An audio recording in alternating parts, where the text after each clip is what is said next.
यहाँ पर कल जो मसलात हुए हैं आशिया मार्केट के अंदर, वहाँ पर पुलिस नहीं जाती है, वहाँ के लोग नहीं भरते हैं, एफआईआर जो कटी पड़ी है, वहाँ के 10 लोग जो एफआईआर कटी हुई, वहाँ पर पुलिस नहीं जाती है। सब्जी को रोकने के लिए पुलिस यहाँ पर टारगेट हुई है। सुबह से रात से 3 लगे से लेकर अभी तक जो है गाड़ियाँ वहाँ पर खड़ी हुई है, 2 मोबाइल हैं और पुलिस यहाँ पर टारगेट बना रही है, किसी लोग को इंटरफेल अंदर होने नहीं दे रही है। और हमारे को ज़ाती जो नुकसान करा के यहाँ पर आज का नुकसान हुआ है 15 से 20 लाख रुपए का नुकसान हुआ है, वहाँ पर हमारे का तकरीबन 1 करोड़ का वहाँ पर नुकसान हुआ है। यहाँ पर पुलिस आके मोबाइल खड़ी होगी सुबह को कि आप चले वहाँ पर, जो वहाँ पर मंडी बनी हुई है। नहीं भाई, मंडी वहाँ पर तो कोई सेक्शन तो है ही नहीं ना, ना कोई गवर्नमेंट के सेक्शन है, ना मार्केट कमेटी के सेक्शन है, ना हमें कोई उसका ऑर्डर दिया गया है।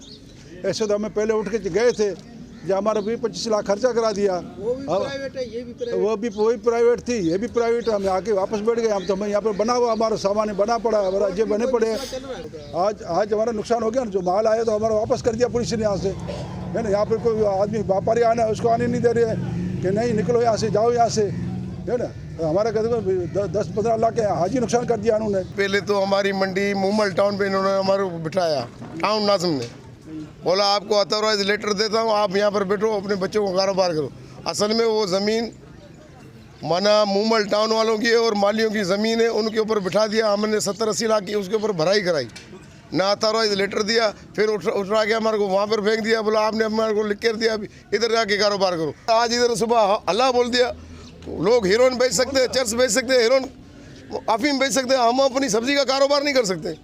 इनके पास लेटर हो या हमारे कोई लिखत तो दो ना, हम भी उधर बैठे कारोबार करें ना। ये तो किराया वहीं पर देना, यहीं पर देना किराया।